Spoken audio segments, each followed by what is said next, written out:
Co-powered by Mahatma Gandhi hospital Jaipur. नमस्कार, आप देख रहे हैं सबसे बड़ा मुद्दा और मैं हूं आपके साथ शुभेंदु सिंह। अब राजस्थान की हवा बहुत ज्यादा प्रदूषित हो चुकी है और इसके पीछे कई कारण माने जा रहे हैं। और ये अकेले राजस्थान की स्थिति ऐसी नहीं बनी है, बल्कि देश के बाकी राज्यों की स्थिति भी कमोबेश ऐसी ही है। और अगर आप देखेंगे कि दुनिया के कई ऐसे देश भी हैं जहां पर हालात इसी तरीके से बने हैं। आज मसला प्रदूषण को लेकर के, आज बात इसी पर।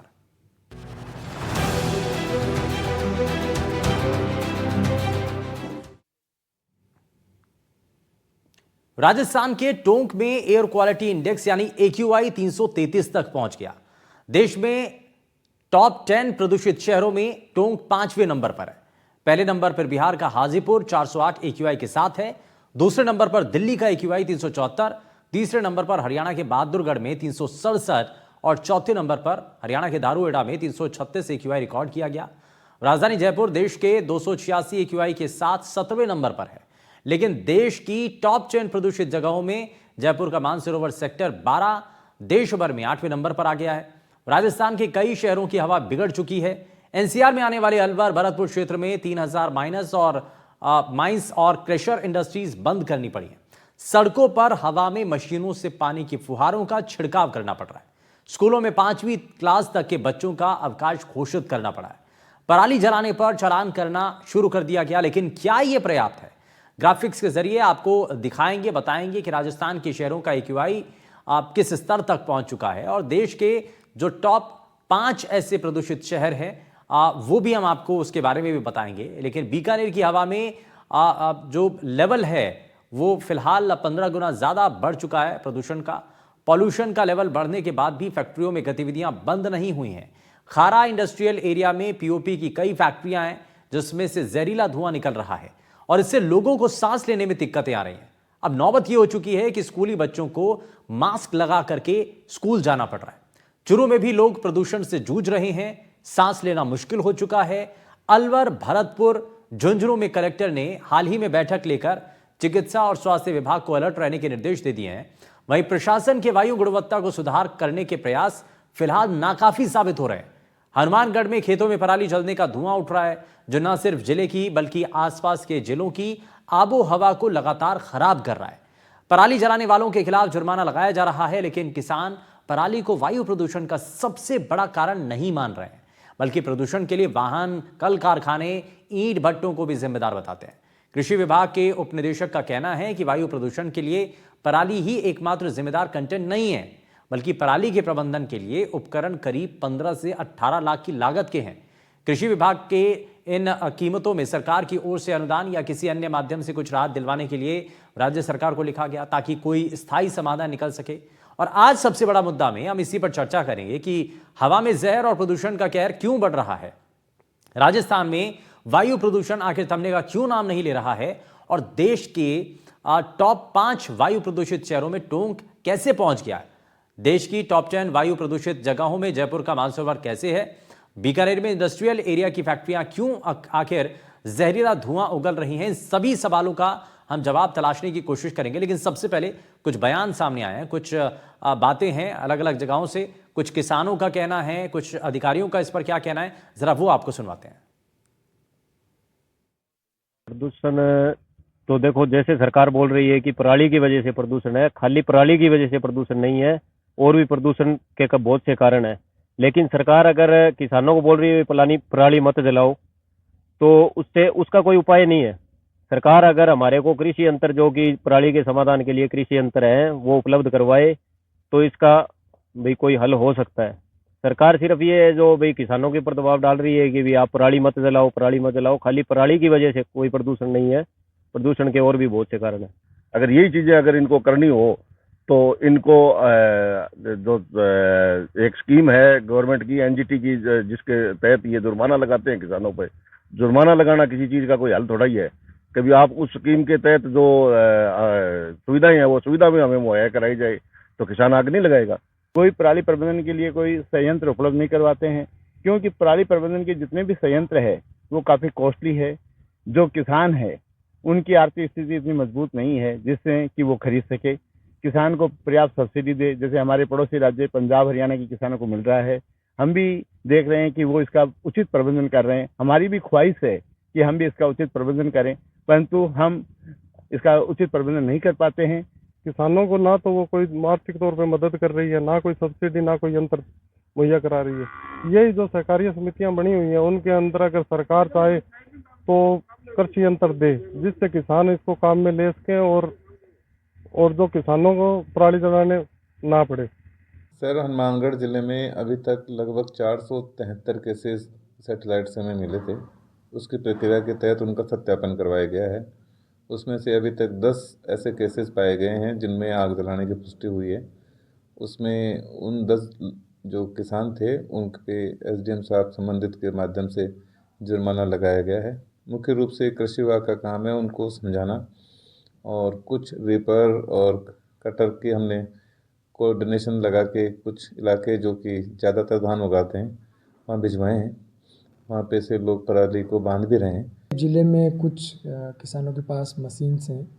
इसमें हम लोग प्रयास कर रहे हैं कि जो इच्छुक व्यक्ति हैं, जो इसकी बेलर और अन्य इक्विपमेंट जिसके माध्यम से पराली को बायोमास में यूज़ करने के लिए उपयुक्त बनाया जा सकता है, उसको लेकर आने वाले समय में स्वीकृतियाँ समय पर जारी हो, उनको लाभान्वित करें। तो इसको लेकर भी हम लगातार प्रयास कर रहे हैं। ये मास्क लगा रखा है बेटा, मास्क क्यों लगा रखा है आपने? सर चूने के कारण। चूना कहाँ है? सर चूना गाँव में है। अच्छा, तो क्या? सर यहाँ पे पॉल्यूशन बहुत ज्यादा हो रहा है, इसलिए सांस लेने में दिक्कत होती है सर, इसलिए। बेटा ये मास्क क्यों लगा रखा है आपने? हमें पॉल्यूशन से बहुत तकलीफ होती है, इसलिए लगा रखा है। रोजाना लगाना पड़ता है? हाँ, रोजाना लगाना। हाँ बेटा, आप रोजाना मास्क लगा कर आती हैं? Yes sir. क्या रीजन है? सांस की तकलीफ है, पॉल्यूशन की वजह से। ये पोल्यूशन किस चीज से होता है यहाँ पे? फैक्ट्रियों में चूने की वजह से। आप बताएं। यहाँ बहुत चूना होता है, इसलिए हमें ये सुबह शाम लगाना पड़ता है, वरना हमें सांस में बहुत, आंखों में जलन होती है पूरे दिन, इसलिए लगाना ही पड़ता है। तो हवा में प्रदूषण के तेजी के साथ बढ़ता चला जा रहा है, इसके पीछे कारण क्या है? क्यों आखिर प्रदूषित शहरों की देश भर के अंदर लिस्ट के अंदर राजस्थान के शहर इसमें शामिल हो रहे हैं? क्या वजह है, समझने की कोशिश करते हैं। कुछ खास मेहमान हमारे साथ पैनल के अंदर जुड़ चुके हैं। जरा सबसे पहले आपको मिलवा देते हैं उनसे। हमारे साथ पर्यावरणविद भरवीन खंडारी जी कार्यक्रम में जुड़ चुके हैं। सर बहुत स्वागत है आपका। हमारे साथ बीजेपी नेता आलोक वत्स जी कार्यक्रम में जुड़ चुके हैं। सर बहुत स्वागत है। और senior physician doctor Syed Shakib ji हमारे साथ कार्यक्रम में। सर बहुत स्वागत है। और हमारे साथ किसान महापंचायत से अध्यक्ष रामपाल जाट जी कार्यक्रम में जुड़ चुके हैं। रामपाल सर बहुत स्वागत है आपका एनडीटीवी राजस्थान पर। और सबसे पहले मैं रिएक्शन आपसे ही लेना चाह रहा हूं, जब भी प्रदूषण के बारे में चर्चा होती है तो पराली का जिक्र क्यों आने लगता है? और बात यही कि आखिर पराली जलाई जा रही है और उसी से प्रदूषण हो रहा है। और मेरा सवाल ये है, क्योंकि किसानों से जब हमने बातचीत भी की, आप बताएंगे भी शायद उसके बारे में, कि भाई जो प्रदूषण का एक बड़ा आधार है वो अकेला सिर्फ पराली नहीं, क्योंकि किसान ही कहते हैं कि पराली जलाने से, और दूसरा आप बताइए ना कि हमारे पास विकल्प क्या है? क्या तकनीक उतनी ज़्यादा अभी किसानों तक पहुंच पाई है? जो पराली का निस्तारण करने के लिए जो इक्विपमेंट हैं, जो मशीनें हैं, क्या वो हर किसान के लिए संभव है, अफोर्डेबल है? जरा इसके बारे में थोड़ा सा बताइए रामपाल जी। ये विषय देश की जीवन प्रणाली से जुड़ा हुआ विषय है। हमने जो जीवन प्रणाली अपना ली उसमें प्रदूषण ही प्रदूषण है। एक पराली को दोष देकर हम उन सब बातों से पल्ला नहीं झाड़ सकते। आज सांस लेना मुश्किल हो गया दिल्ली में, यही स्थिति राजस्थान में होने वाली है, बाकी शहरों में होने वाली। इस पर हमको विचार करने की जरूरत है।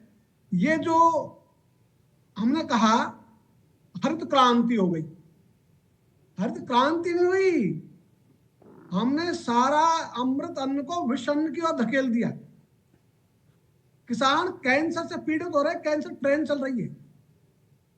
तो ये जीवन पद्धति जो हमने बदली उसके दुष्परिणाम है। और वाहन इतने हो गए कि घरों में रखने को जगह नहीं है, और हर वाहन खरीदने के पहले शपथ पत्र लिया जाता है कि मेरे घर में जगह है वाहन खड़ा करने की, तब वो वाहन खरीद सकता है।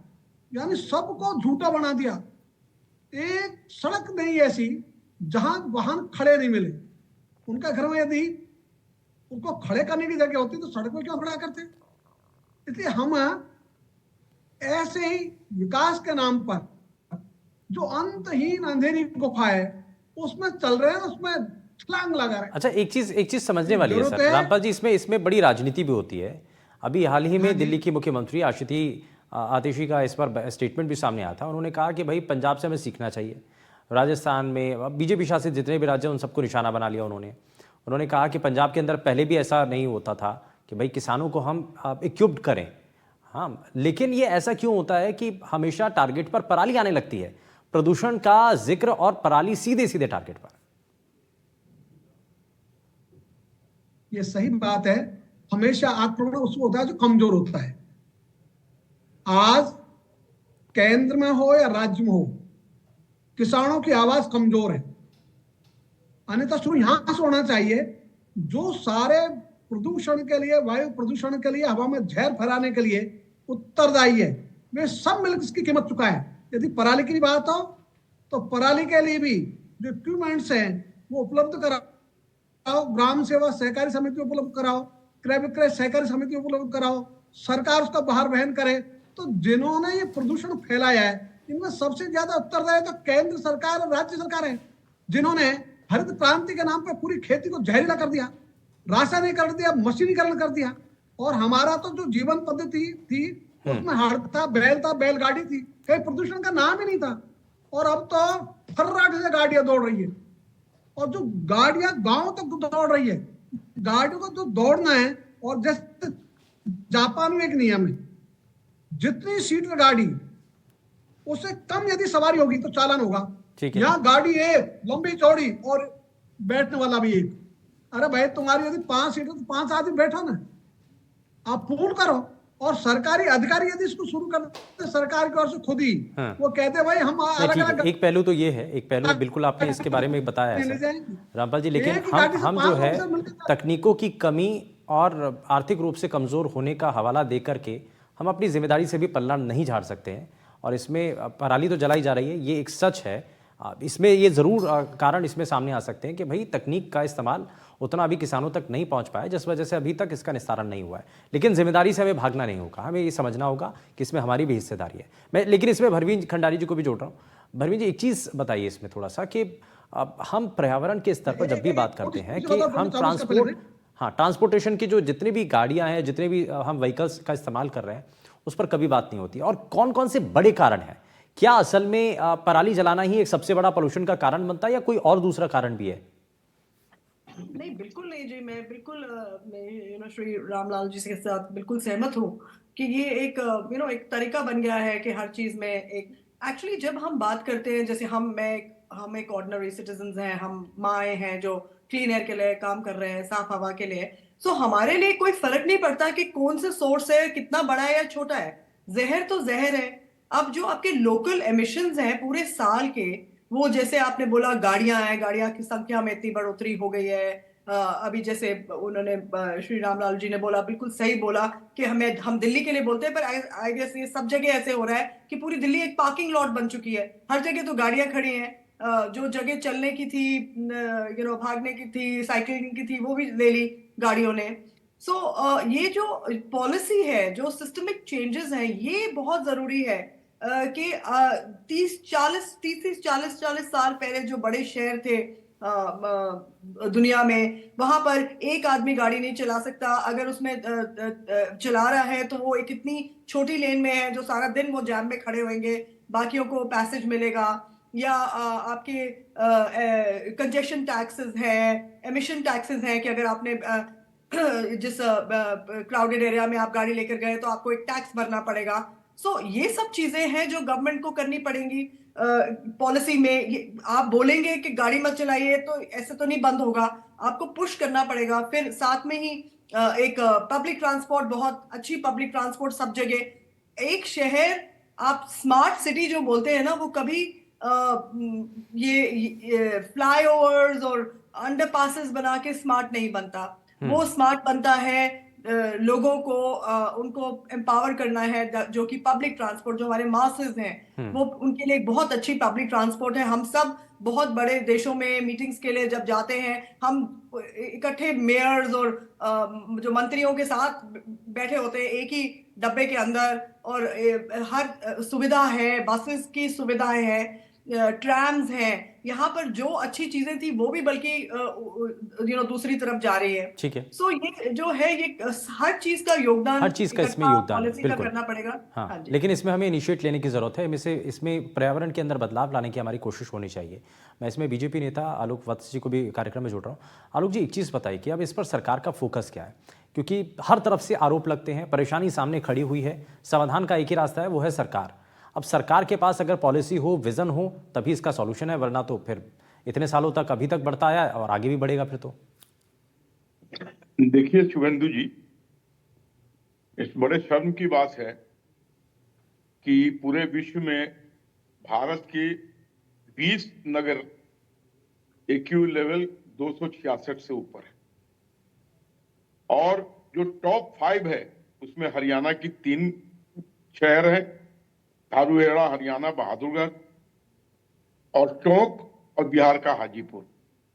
मैं बिहार का रहने वाला हूं, हाजीपुर होते हुए मैं अपने गांव को जाता हूं जब भी जाता हूं। हाजीपुर में एक्यूएल बढ़ने का एकमात्र कारण है गाड़ियां, और दूसरा कोई कारण नहीं है। उनके अगल बगल में सब खेत है, लेकिन जितनी गाड़ियों का जमावड़ा वहां पर होता है और जिस तरीके का वो डीजल की गाड़ियां बहुत अच्छे कंडीशन में नहीं है और सवारियां ढो रही हैं, और सही कहा रामलाल जी ने कि जिसको 20 आदमी ढोना है वो 2 आदमी लेके जा रहा है और धुआं छोड़ता जा रहा है। और जो राजस्थान का जो सिचुएशन है, उन्होंने सही कहा और मैं भी उनसे एग्री करता हूं कि पराली का सबसे बड़ा दोष नहीं है, सबसे बड़ा दोष वहां इंडस्ट्रियल पोल्यूशन है, विच अकाउंट्स फॉर 51%। दूसरा ये ऑटोमोबाइल पोल्यूशन है जो 27% है, पराली तो मात्र 17% है, और जो अन्य कारण है हम लोगों के द्वारा जो प्रदूषण फैलाया जा रहा है उसका भी 5% इसमें योगदान है। राजस्थान में उत्तरी हवा का प्रभाव बढ़ने से जो दिल्ली एनसीआर वगैरह से जो हवाएं उस तरफ रुख करती हैं वो भी ले जाती हैं air pollutants, PM2.5, PM10, CO2, NOx और HC पोल्यूएंट्स, जिससे कि गुणवत्ता खराब होती है। उसमें अमोनिया और दूसरी कार्बन मोनोऑक्साइड होती है, जिससे कि आदमी ब्रोंकाइटिस और लंग इन्फेक्शन का शिकार हो रहा है। हिंदुस्तान में 20 लाख मौतों को रोका जा सकता है अगर इन चीजों पर, और नहीं तो रोकेगा कौन सर? हो जाते हैं, कौन रोकेगा? देखिए अब अगर देखिए इंडस्ट्रियल पोल्यूशन सरकार रोक सकती है, ऑटोमोबाइल पोल्यूशन के लिए हम लोगों को खुद भी इसके लिए सजग होना होगा, पूल करके गाड़ियां चलानी होंगी, और जो ये बसें हैं खराब कंडीशन में जिसकी गुणवत्ता खराब है, जो धुआं छोड़ती हैं और जो नहीं, सबसे पहले तो मुझे लगता है सरकारी सिस्टम की जितनी ये पुरानी बसें हैं या जो जितने व्हीकल्स हैं जो सरकारी सिस्टम के अंदर रिप्लेस करना होगा, बिल्कुल, और इसको मुझे तो लगता है कि ई व्हीकल में कन्वर्ट करना चाहिए, है ना। आज का प्राइवेट गाड़ियों को भी रोकना होगा, बैटरी गाड़ियों को रिप्लेस करना होगा पेट्रोल और इसकी गाड़ियों से। ठीक कहा उन्होंने कि कहीं पार्किंग के लिए जगह, कहीं घूमने की जगह ही नहीं है, साइकिलिंग और ये सब तो इतिहास की बात हो गई। और इन चीजों को आप जब इसका नेगेटिव इम्पैक्ट पूरे इकोसिस्टम पे पड़ रहा है, एयर, आपको वाटर, सॉइल जिसमें आप खेती करते हैं, सब में जहर घुल गया है। तो आने वाला भविष्य जो हमारे बच्चों का हो रहा है, आप सोचिए 2-2, तीसरी क्लास के बच्चे जब मास्क लगा के जाते हैं स्कूल, तो मुझे रोना आ जाता है। वही तो सवाल है सर कि कब तक चलेगा ये, आगे भी ऐसे ही होता रहेगा क्या, या इसमें सुधार लाने के लिए कुछ प्रयास भी होंगे? मैं वापस लौटता हूं सर आपके पास, मैं वापस लौटता हूं। सुवेंदु जी, लास्ट सेंटेंस, सारे स्टेट के चीफ मिनिस्टर्स को along with the prime minister बैठकर ये पराली, जो छोटे मोटे किसान है वो 16-18 लाख का मशीन नहीं खरीद सकते हैं, गवर्नमेंट को खरीद कर और उसको जलाने का कार्यक्रम करना पड़ेगा मास स्केल पर। तो कब करेंगे सर? ऑटोमोबाइल्स को इनिशिएट नहीं लेना करेंगे तो पड़ेगा। हम तो डेली कम से कम बीजेपी शासित अगर राज्य कम नहीं से कम आगे करेंगे बढ़ जाएं, वो मुख्यमंत्री जाकर के प्रधानमंत्री से मिलाएं, तो कम से कम एक शुरुआत मैं तो आशा होगी। करता बाकी हूं बाकी मैं स्टेट आशा में करता हूं कि हमारे दूसरे जो मुख्यमंत्री हैं हमारे उनके ऊपर भी बीजेपी के एक चीफ मेंटली मिनिस्टर प्रेशर बनेगा। मैं आशा करता हूं कि मेरे अब जो स्थिति बन गई है उसमें बीजेपी के ही चीफ मिनिस्टर कम से कम इस पहल को करे और आगे ले जाए, लेकिन हाँ। जब तक सरकार का पार्टिसिपेशन नहीं होगा कड़े रूप में, तब तक इसका सोल्यूशन नहीं निकलेगा। ठीक है, मैं इसमें सैयद शाकिब जी को भी हाँ, जोड़ रहा हूं। आम आदमी का कंट्रीब्यूशन होगा। हाँ, आम आदमी का पूलिंग से, मतलब आप जाइए ऑफिसेज में पूल करके जाइए, एक ही गाड़ी में 5 आदमी जाइए, वो कंट्रीब्यूशन हो सकता है, लेकिन उसके अलावा मास स्केल कंट्रीब्यूशन नहीं हो सकता है। ठीक है, इन गाड़ियों को, बसों को रिप्लेस करना होगा। इसके लिए जो कुछ ये ऐसी रेल पॉलिसी इंजन होनी चल चाहिए ना रहा है, सर, ई व्हीकल को प्रमोट वाली करने वाली पॉलिसी होनी चाहिए, और ये सब कुछ सरकार के हाथ में है, और सरकार इस पर अगर कदम उठाएगी तो मुझे लगता है कि शायद ये ग्राफ थोड़ा सा बेहतर हो पाएगा। मैं इसमें सैयद शाकिब जी को भी जोड़ लेता हूँ। आप सैयद सर एक चीज़ बताइए कि अब ये हमने जान लिया कि कारण क्या है, वजह क्या है, क्या इसमें होना चाहिए, लेकिन अब जो मौजूदा वक्त की स्थिति है, जब इतने खतरनाक स्तर पर ये प्रदूषण फैल चुका है, बहुत सारे लोग हैं, कोविड के बाद से लोग ने अपना फिजिकली जो है अपने आप को मेंटेन करना शुरू किया। लोग जॉगिंग करने के लिए जाते हैं, वॉक करते हैं सुबह सुबह अर्ली मॉर्निंग। तो क्या अभी बहुत सारे लोग ये जानना भी चाहते हैं, क्योंकि कई रिपोर्ट्स में बताया जाता है कि भाई सुबह जब प्रदूषण ज़्यादा हो जाए तो उस वक्त वॉक नहीं करना चाहिए, आपको रनिंग नहीं करनी चाहिए, कम से कम अपने घर से बाहर निकलना चाहिए, और हम लगातार ये बताते भी हैं। इसकी वजह क्या है, क्यों ऐसा कहा जाता है, और क्या क्या चीज़ें और ध्यान रखने वाली हैं? सर, आप लोगों ने अभी जो बड़े सारे डिस्कशन में पॉइंट्स दिए हैं, वो तो इन पोल्यूशन की एक बहुत बड़ी वजह है। बट मैं आपको बताऊं, ये हेल्थ पे जो सीधा इम्पैक्ट डाल रहा है, ये इसलिए है कि जब आप सुबह जॉब करते हैं या वॉक करते हैं या सुबह ऑफिस के लिए निकलते हैं, तो आपको इतनी खराब एयर क्वालिटी में जब सांस आप लेते हैं, इनहेल करते हैं या दौड़ते हैं, तो लंग्स ज्यादा जो है आपकी एयर को ले रहा होता है ऑक्सीजन एक्सचेंज करने के लिए। बट ये जो हैवी मेटल्स हैं, हैवी पार्टिकल्स हैं, जो हमारे लंग्स में डायरेक्ट जाके और हमारी एल्वेलाइज को चोक कर रहे होते हैं, उससे जो है हेल्थ को काफी नुकसान हो रहा है। और इसमें सबसे ज्यादा हमारे जो बच्चे हैं, जो हमारे छोटे बच्चे स्कूल के लिए निकलते हैं सुबह 6 बजे 7 बजे, तो उन पे इसका इम्पैक्ट पड़ रहा है। तो देखिए, आज अगर पोल्यूशन का लेवल इतना अचानक बढ़ गया है, तो हमें ये ऐसा नहीं कि आज पहली बार हुआ है, हर साल इन सीजन्स में ये सब चीजें होती हैं, और इस पे पहले से कोई आवाज नहीं होती है, और सडनली सब लोगों का एक तरफ से ये आने लगता है कि अभी ऐसा हो रहा है। तो हमें इसके लिए पहले से कुछ तैयारी करना चाहिए, प्लान करना चाहिए, और हमें बेसिकली स्कूल के बच्चों का, छोटे बच्चों का, लेडीजों का, फैमिली में जो लोग रहते हैं, बुजुर्ग हैं, जिनको ऑक्सीजन की ऑलरेडी प्रॉब्लम होती है, लंग्स की प्रॉब्लम है, उनके लिए ये सब चीजें सोच के पहले से रखना होगा। ठीक है कि भाई हम अच्छा, कुछ बेसिक ऐसी बातें हैं जो कि आम लोगों के मन में सवाल हैं। मैं सर वही सवाल आपसे कुछ जानना चाह रहा हूँ। अब ये लोगों का ये मानना है कि भाई अगर प्रदूषण ज़्यादा है तो कुछ ऐसी घर में उपलब्ध चीज़ें जिससे हम अपनी बॉडी को डिटॉक्स कर सकते हैं, क्या वो हो सकती हैं चीज़ें सर?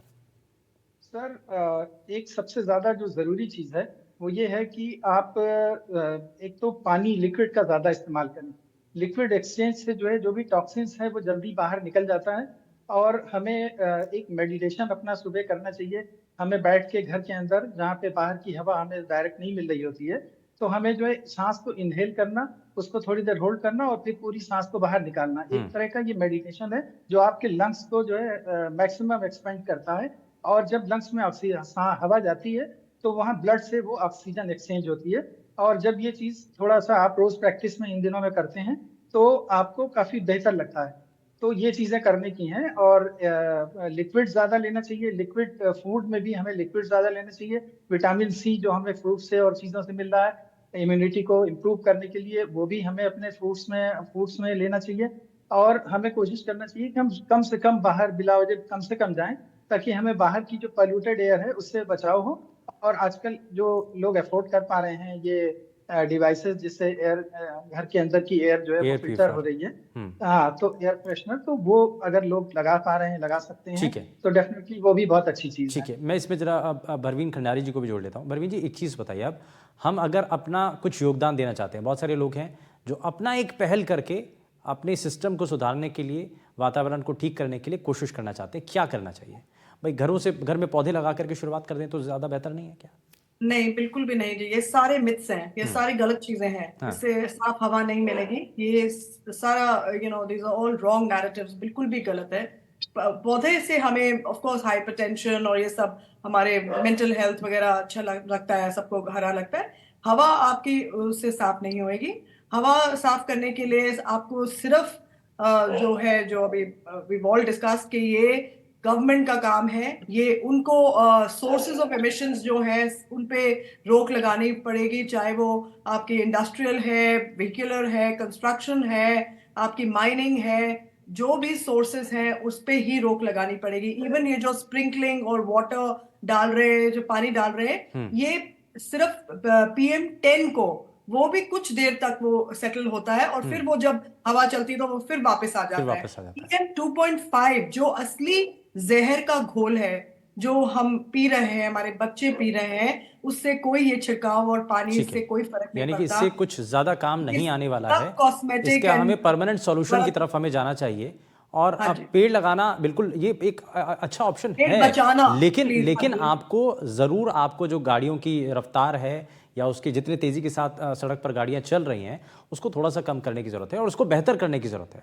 हमें ई ड्राइव की तरफ क्यों ना हम आगे बढ़ें, हम ई व्हीकल की तरफ क्यों ना जोर दें। सरकारों को इसकी तरफ भी फोकस करना चाहिए, अपनी पॉलिसीज के अंदर बदलाव लाने की जरूरत है और सिर्फ इस पर राजनीति नहीं होनी चाहिए, क्योंकि हम देखते हैं कि पराली जलाने को इससे जोड़ दिया जाता है, तो इसमें असल जड़ में जाने की ज़रूरत है। सिर्फ अकेला इसमें जो उत्तरदायी है वो सिर्फ पराली नहीं है, सिर्फ किसान नहीं है, क्योंकि ये एक राजनीति का मुद्दा बन गया है। इसलिए मुझे लगता है कि शायद इसको बार बार बीच में लिया जाता है। खैर, बहुत शुक्रिया सभी खास मेहमानों का कार्यक्रम में शामिल होने के लिए, अपना समय देने के लिए। लेकिन हवा में जहर घुल रहा है और ये राजनीति में जहर भी घुल चुका है क्या?